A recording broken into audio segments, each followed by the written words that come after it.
والسلام علی رسول اللہ۔ آج ہم ارواء الغلیل سے تیسری حدیث کا دراسہ پڑھیں گے۔ پہلے ہم اس کی اہمیت بیان کر چکے ہیں کہ ہم مبتدی طلبہ ہیں علم حدیث میں، تو کسی بڑے امام اور محدث کی تخریج کو پڑھا جائے، منہج تخریج سمجھ لگے گا، ہے نا جی۔ راوی پر بحث کا طریقے کا منہج سمجھ لگے گی، مختلف اقوال ہیں ان کا تطبیق آئے گی، راوی پر حکم کا دراسہ ہوگا، یہ ساری باتیں معلوم ہوں گی۔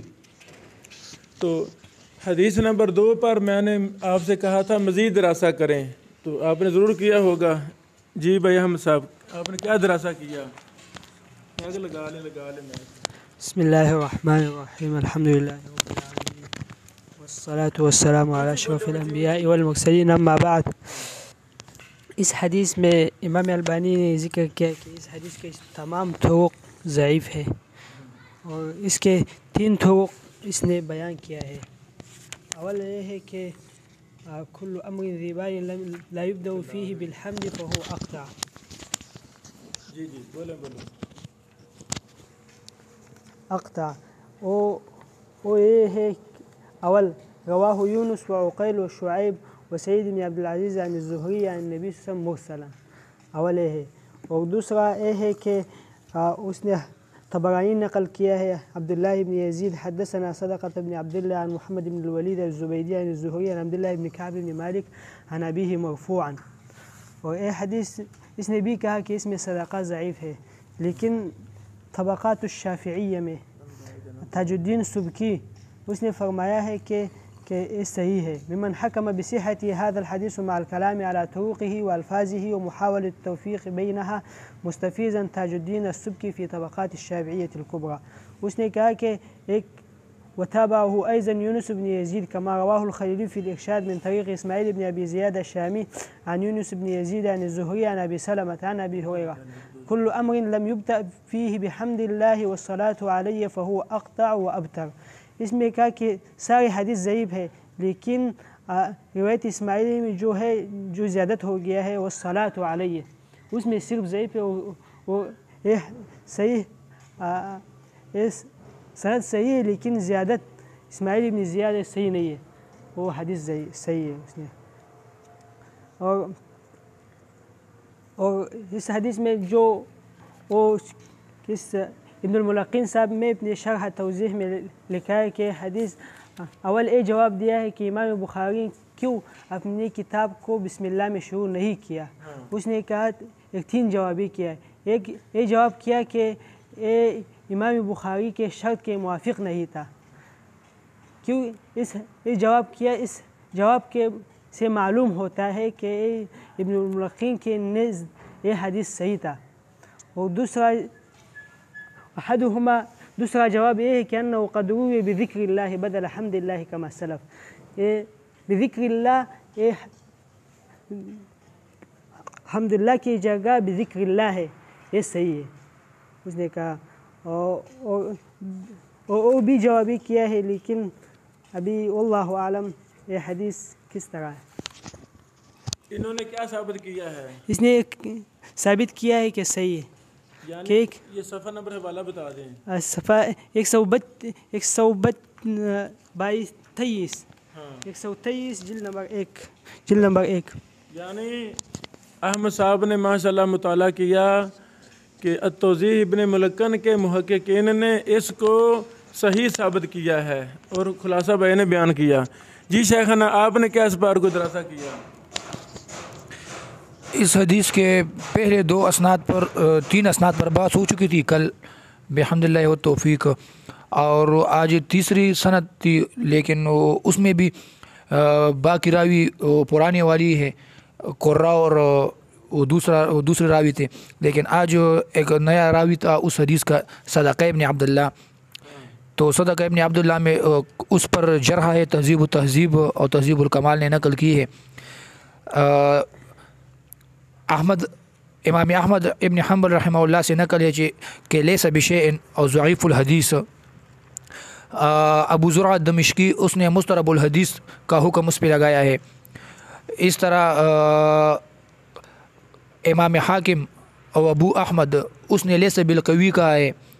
امام احمد سے ایک اور قول نقل ہے منکر الحدیث، اور ابو داود رحمہ اللہ اس سے بھی ضعیف نقل ہے کہ اس نے بھی اس پر ضعیف کا حکم لگایا ہے۔ اور ابن حبان اس نے کہا ہے کہ کانا ممن یروی الموضوعات عن الاسبات، یہ موضوعات اسبات سے نقل کرتا تھا۔ اور امام بخاری کی جرح بھی نقل کی ہے، وقال البخاری ما کان من حدیثه مرفوعا فهو منکر وهو ضعیف، کہ اس کی مرفوع جو روایت ہوگی وہ منکر ہے اور صدقہ خود وہ ضعیف ہے۔ ماشاءاللہ۔ اچھا، یعنی یہ جو بھی ہم حدیث زیر ہمارے مطالعہ ہے، ہمارے ضلع قصور کے ایک بہت بڑے نامور محقق اور محدث فضیلت الشیخ محدث عبدالرؤف بن عبدالحنان بن حکیم اشرف صندو رحمہ اللہ ابھی چند ماہ پہلے فوت ہوئے۔ ہمارے قریبی تھے، مجھے ان سے بڑی محبت تھی، شیخ مجھ سے بڑی محبت کرتے تھے۔ وہ ساری عمر شارجہ میں رہے، پھر وہ کویت میں رہے، کئی کتابیں لکھی عربی اردو میں، یعنی جرح و تعدیل اور علم حدیث میں بڑے ماہر تھے۔ شیخ صاحب نے اسی حدیث پر جو اب ہم پڑھ رہے ہیں اس کی تخریج پر مفصل دراسہ کیا، اس کا نام رکھا احسن المقال فی تخریج حدیث کل امر ذی بال۔ یہ آپ کے سامنے ہے، اللہ اکبر، سمجھ آ گئی؟ لکھ لیں، شیخ عبدالرؤف بن عبدالحنان صندو اشرفی رحمہ اللہ نے ایک مستقل کتاب لکھی، رسالہ لکھا اس حدیث کی تخریج پر،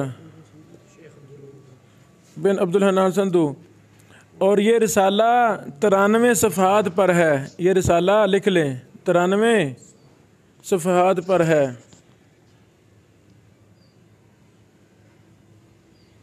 اللہ اکبر۔ اور اس حدیث کی تحقیق کا حق ادا کر دیا۔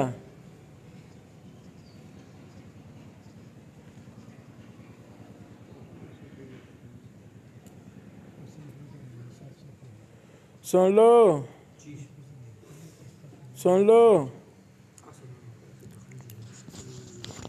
سمجھو، محدث البانی رحمہ اللہ نے یہ حدیث 2 صحابہ سے مروی تھی، ارواء الغلیل۔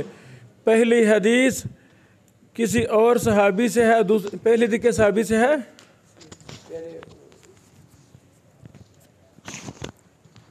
پہلی حدیث اور دوسری حدیث دوسری بھی ابو ہریرہ سے،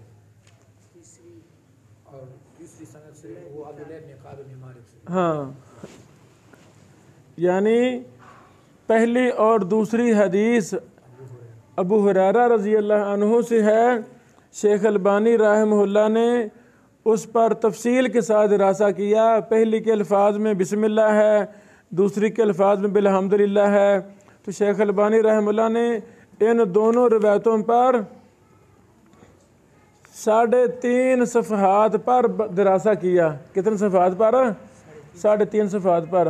اور توضیح کے محققین نے بھی 2.5 صفحے پر اس پر دراسہ کیا، اس کو صحیح ثابت کیا۔ سمجھو، یہ جملے میں آپ سنے ہیں مجھ سے، جہاں ایک محدث کی تحقیق ختم ہوتی ہے وہ جامع معنی لکھتے ہیں، بحوث، ایسے نہیں، مختصر جامع معنی۔ وہ تو اشارے کنائے میں بڑی بڑی باتیں کر جاتے ہیں، اصل میں وہ بحث پڑھ کے ہمیں خلاصہ بتا دیتے ہیں۔ اصل بحث تو بھائی اس محدث کی تحقیق کے بعد شروع ہوتی ہے۔ اگر ہم شیخ البانی رحمہ اللہ یا کوئی بھی بڑا پہلا سلف خلف کی تحقیق کو حتمی سمجھ لیں، بس یہی ہے سب کچھ، تو پھر ہم آگے نہیں بڑھ سکتے۔ اتنا کچھ ہونے کے باوجود شیخ عبدالرؤف بن عبدالحنان صاحب نے اس پر 93 صفحات پر مستقل دراسہ لکھا۔ ایک سند، یعنی اتنی سندیں جمع کی جتنی آج تک کوئی نہیں جمع کر سکا، ایسے کہ نہیں؟ ایک کتابے پر، ایک شہد پر بحث، کوئی شے نہیں چھوڑی۔ اچھا، ارواء الغلیل میں جو پہلی اور دوسری روایت ہے، ان کا دراسہ کیا، آخر میں لکھا خاتمہ۔ میں چاہتا ہوں یہ خاتمہ ہم لفظ بلفظ پڑھیں، یہ 3 صفحات پر ہے۔ پوری بحث کا خلاصہ احسن المقال فی تخریجی و تحقیقی حدیث کل امر ذی بال۔ واضح شیخانہ، یہ پڑھیں خلاصہ، یہ احسن المقال کا صفحہ نمبر 79، 80 اور 81 ہے، پڑھیں جی۔ یہ میکی لے لیں، میکی لے لیں، لگا دو شیخ میں جی شیخانہ۔ بسم اللہ الرحمن الرحیم۔ خاتمۃ خلاصۃ ما تقدم ان هذا الحديث لا يصح موصولا وانما صح مرسلا، والحديث المرسل من اقسام الحديث الضعيف عند المحدثين كما تقدم۔ خلاصہ کیا ہے کہ یہ حدیث مرفوعاً ضعیف ہے، مرسل صحیح ہے۔ مرسل صحیح کا مطلب کیا ہے؟ تابعی تک صحیح ہے، بولو تابعی تک صحیح ہے۔ اس حدیث کا یہ نہیں مطلب مرسل مرفوع صحیح ہے، نہیں مرسل صحیح ہے۔ کیا مطلب؟ مرسل ہے اور تابعی تک سند صحیح ہے، تو مرسل کیا ہوتی ہے؟ ضعیف۔ بات ہے یہ بھی ضعیف، یہ ہے ایمانداری۔ کہہ سکتے تھے مطلق ضعیف ہے تو بات ٹھیک تھی، بات بولو بات ٹھیک تھی، لیکن ایمانداری دیکھیں محدثین کی، نہیں انصاف کیا شیخ عبدالرؤف صاحب نے کہ اس کی مرفوعاً سندیں ساری ضعیف ہیں، ہاں مرسل صحیح ہے۔ کیا مطلب؟ تابعی تک سند صحیح ہے، تو تابعی کے بعد آگے مجاہیل ہیں، پتہ نہیں وہ کن سے بیان کر رہا ہے۔ مرسل یہی نا، لا نعرف من ہوا و کم ہوا، ہم نہیں جانتے۔ احمد شاکر مصری صاحب نے کہا الباعث العسیس میں مرسل کیوں ضعیف ہوتی ہے، ہم نہیں جانتے وہ کون ہے اور وہ کتنے ہیں تابعی کے آگے، ہمیں نہیں پتہ۔ 2 تابعی، 3 تابعی، 4 5 6 تابعی تک، تابعین ہمیں پتہ نہیں وہ کون ہیں، تو ہے مرسل بھی ضعیف۔ ماشاءاللہ، بہت اچھا فائدہ۔ اما كونه لا يصح موصولا فلان قرة تفرد بوصله من بين اصحاب الزهري الثقات وهو ليس بقوي في الحديث فلا يقبل تفرده، واما المتابعات التي ذكرها السبكي ثم الغماري وكذلك الشواهد التي جاء بها الدكتور فهي ليست بشيء، وقد تقدم الكلام على ذلك كله بالتفصيل. ومما يؤيد ضعف الحديث ووروده بألفاظ مختلفة ففي رواية له كل أمر ذي بال، وفي رواية الأكثرين، وفي أخرى له كل كلام، وفي رواية الثالثة له كل كلام أو أمر ذي بال، وقد تقدم في تخريجه من أخرجه بهذه الروايات. وفي رواية له بذكر الله هو لفظ أحمد، وكذا لفظ نسائي ودارقطني في رواية لهما. وفي رواية أخرى له بسم الله الرحمن الرحيم بدل بحمد الله. وفي رواية ثالثة له زيادة والصلاة على بعد بحمد الله. ووقع في رواية النسائي فهو أبتر بدل أقطع، وعند أحمد فهو أبتر وأقطع. وفي رواية لأبي يعلى الخليلي فهو أقطع وأبتر ممحوك من كل بركة. ووقع عند أبي داود فهو أجزم، وعند الطبراني أقطع وأجزم، وهذه حال متن هذا الحديث، ولذلك قال الألباني۔ اللہ اکبر، اللہ اکبر۔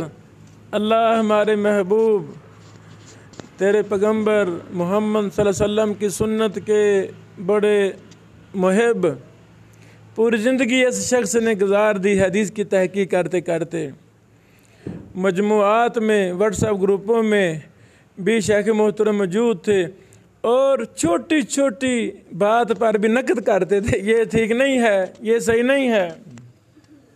اللہ اکبر، یعنی اتنا نقاد شخص جو ایک ایک حرف پر بھی تنقید کرتا ہے، میں نے اپنی عمر میں ایسا شخص نہیں دیکھا۔ علم حدیث میں اتنا نقاد میں نے نہیں دیکھا، چھوٹی چھوٹی بات بھی معافی نہیں دیتے۔ صلاۃ الرسول کی تخریج شیخ کے القول المقبول کافی ہے، 1500-1600 صفحات پر مشتمل ہے۔ القول المقبول وہ کتاب پڑھیں، علم حدیث آ جائے گا۔ احناف کی چند کتب پر ایک نظر، شیخ کی کتاب ہے وہ پڑھیں۔ الرسالہ امام شافعی کی تحقیق اور شرح شیخ نے کی ہے، وہ پڑھیں، چھپ چکی ہے ماشاءاللہ 1 جلد میں۔ اور روضۃ الناظر رسول فقہ کی کتاب پر بھی شیخ نے دراسہ تقریر تحقیق کی ہے، شرح لکھی ہے، وہ بھی 2 جلدوں میں چھپ چکی ہے۔ اس طرح ماشاءاللہ 20 کتابیں لکھیں، اللہ ہمارے بھائی کو، ہمارے شیخ کو، ہمارے محترم کو جنت الفردوس میں اعلیٰ مقام عطا فرما، ان کی نسلوں کو علم حدیث کا وارث بنا۔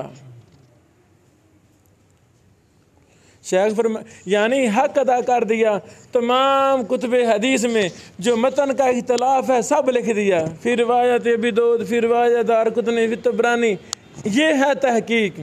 لکھا شیخ نے پہلے، اس کی جتنے بھی توابع ہیں سارے ضعیف ہیں، جتنے شواہد ہیں سارے ضعیف ہیں، وہ تفصیل پیچھے گزر چکی ہے۔ اتنے توابع، اتنے شواہد شیخ البانی وغیرہ نے اکٹھے کیے جتنے اس عظیم آدمی نے اکٹھے کر دیے۔ سمجھ لگی بات؟ یعنی علم تحقیق بہت وسیع علم ہے، محدود علم نہیں ہے۔ تو جتنی ہم زیادہ گہرائی میں جائیں گے اتنے زیادہ موتی، ہیرے، جواہر، لال علم حدیث کے نکالیں گے۔ جی شیخ آگے پڑھیں۔ وَلَقَدْ أَزَاعَ السُّبْكِيُّ جُهْدًا كَبِيرًا فِي مُحَاوَلَتِهِ التَّوْفِيقِ بين هذه الروايات وإزالة الاضطراب عنها، فإن الرجل ضعيف يعني به قرة كما رأيت، فلا يستحق حديثه مثل هذا الجهد. إرواء العليل. قلت: وأحسن روايته مع ضعف الحديث رواية كل أمر ذي بال لا يبدأ فيه بحمد الله فهو أقطع، لأنها رواية معظم الذين رووه عن الأوزاعي عن قرة. وأما رواية بذكر الله فهي لبعضهم ولكنها ليست واهية الإسناد كما يوهم كلام حافظ في الفتح. وأما رواية بسم الله الرحمن الرحيم فهي واهية الإسناد كما أن زيادة والصلاة على واهية الإسناد أيضا، وقد تقدم كل ذلك بالتفصيل. وبهذا تمت هذه الرسالة، والحمد لله على ذلك، وسبحانك اللهم وبحمدك أشهد أن لا إله إلا أنت أستغفرك وأتوب إليك. ماشاءاللہ، یہاں تک شیخ نے خاتمہ 3 صفوں کا مکمل ہوا۔ بریک لگانا۔ الحمدللہ، یہی ہے وہ نصیحت جو میں اپنے آپ کو پوری امت اسلامیہ کے علماء کو کرنا چاہتا ہوں کہ علم حدیث بڑا وسیع علم ہے۔ اب ہر ایرا گیرا نتھو خیرا علم حدیث کا دعویٰ کر دیتا ہے، حالانکہ اس علم حدیث آتا نہیں۔ اس میں باریکیاں ہیں، اس میں یہ زندگی کا فن ہے، زندگی بندہ لگا دے پھر جا کر یہ فن کچھ آتا ہے، ورنہ آتا نہیں۔ دیکھا آپ نے، ایک محدث نے اس پر تحقیق کی، پھر ہم نے کہا بھی اور دراسہ کریں، آپ نے اور مطالعہ کیا، پھر مجھے پتا تھا کہ شیخ نے مستقل کتاب لکھی ہے، تو وہ ہم نے فوراً بھائی نے ڈاؤن لوڈ کر لی، وہ ہمارے یہ میں کتاب بھی گروپ میں شیئر کر رہا ہوں، اس کا ساری کا مطالعہ کرنا ہے، سب کا مطالعہ کرنا ہے، تاکہ ذہن واضح ہو جائے کہ علم حدیث کی تحقیق کیسے ہوتی ہے۔ آئی سمجھ؟ محنت لوگ نہیں کرتے، رٹی رٹائی چیزیں 2-4 آتی ہیں تو لو جی علم حدیث کے کام شروع کر دیتے ہیں، تو وہ حقیقت میں یتیم ہوتے ہیں، حدیث میں مسکین ہوتے، فقیر ہوتے، ان کو کوئی نہیں پتہ ہوتا علم حدیث میں۔ ہم اپنی آنکھوں سے جانتے ہیں ایسے لوگوں کو، علم حدیث آتا ہے، علم حدیث پر بات کرتے ہیں، یتیم ہے وہ حدیث میں، فضول باتیں کرتے ہیں، فضول کمزور باتیں کرتے ہیں۔ تو یہ ہمارا ارواء الغلیل کی حدیث نمبر 2 پر دراسہ مکمل ہوا۔ الحمدللہ مکمل نہیں ہوا بھائی، ابھی ابتدا ہوئی ہے، اب ہم حدیث نمبر 3 پڑھتے ہیں انشاءاللہ۔ بند کر دے ایک دفعہ۔